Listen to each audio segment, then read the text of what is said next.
Hello అందరికీ ఎలా ఉన్నారు? హాలిడేస్ బాగా ఎంజాయ్ చేస్తున్నారు కదా! మా పిల్లలైతే ఇదిగో బావిలో ఈత కొట్టడం మొదలుపెట్టారు. అయితే ఈ వేసవి కాలంలో ఈత కొట్టడం అనేది చాలా మందికి అలవాటు. ఊళ్ళల్లో అయితే ఇలా బావుల్లో ఈత కొడుతూ ఉంటారు. ఇక నగరాల్లో అయితే స్విమ్మింగ్ పూల్స్ ఉంటాయి కదా! అక్కడెళ్ళి స్విమ్ చేస్తూ ఉంటారు. ఏదేమైనప్పటికీ ఈత కొట్టడం వల్ల చాలా రకాలుగా ఉపయోగకరంగానే ఉంటుంది. అయితే కొన్ని జాగ్రత్తలు మనం తీసుకోవాల్సి ఉంటుంది. స్విమ్ చేసే కంటే 10 నిమిషాల ముందు, తర్వాత చేసిన తర్వాత 10 నిమిషాలు మీ హ్యాండ్స్ అండ్ లెగ్స్‌ని స్ట్రెచ్ చేయండి. సో థట్ వార్మప్ ఇలా చేయడం వల్ల తిమ్ముర్లు రాకుండా ఉంటాయన్నమాట. ఇలా కాసేపు వార్మప్ చేసుకుంటే మంచిది. ఎక్కువసేపు ఈత కొట్టవచ్చనమాట. నెక్స్ట్ ఏంటంటే, ఈ వార్మప్ కంటే ముందే మనం బాడీకంతా సన్ స్క్రీన్ లోషన్‌ని అప్లై చేసుకోవాలి. లేదంటే బాడీ అంతా ట్యాన్ అయిపోతుంది సమ్మర్ కదా!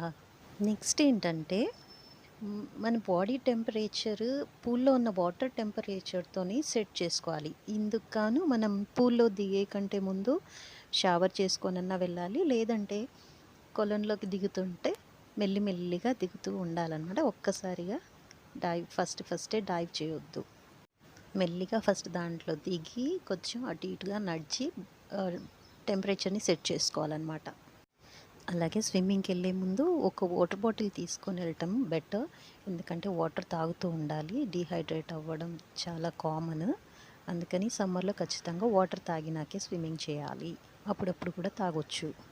ఇంకొక టిప్ ఏంటంటే మనకు ఒకవేళ గాయాలు గానీ, పుళ్ళు గానీ, లేదంటే స్కిన్ ఏమైనా ఎలర్జీస్ కానీ ఉంటే స్విమ్మింగ్ చేయకపోవడమే బెటర్. అవి తగ్గాక మీరు హాయిగా స్విమ్ చేసుకోవచ్చు.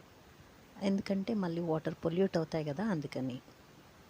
ఇంకొక ముఖ్యమైన విషయం ఏంటంటే, మీరు నీటిలోకి ప్రవేశించడానికి గంట ముందు ఆహారం తీసుకోండి. మీరు అసిడిక్ ఫుడ్స్ కనుక తీసుకుంటే పొరపాటున పూల్ నీటిని మింగినట్లయితే మీరు కడుపు నొప్పిని అనుభవించాల్సి వస్తుంది. అందుకని take care. No doubt swimming is a good exercise. ఇది వేడిని, తర్వాత ఒంటి బరువుని తగ్గించడానికి ఎంతో ఉపయోగపడుతుంది. అలాగే హార్ట్ పేషెంట్స్‌కి, ఆస్మా పేషెంట్స్‌కి ఇదెంతో మేలు చేస్తుంది. రన్నింగ్‌కి ఎక్కువ క్యాలరీస్ బర్న్ అయితాయి అంటారు. స్విమ్మింగ్ కూడా రన్నింగ్ లాగే ఎక్కువ క్యాలరీస్ బర్న్ అయ్యే ఎక్సర్సైజ్. పిల్లలు పెద్దవాళ్ళు లేకుండా ఎళ్ళొద్దమ్మా.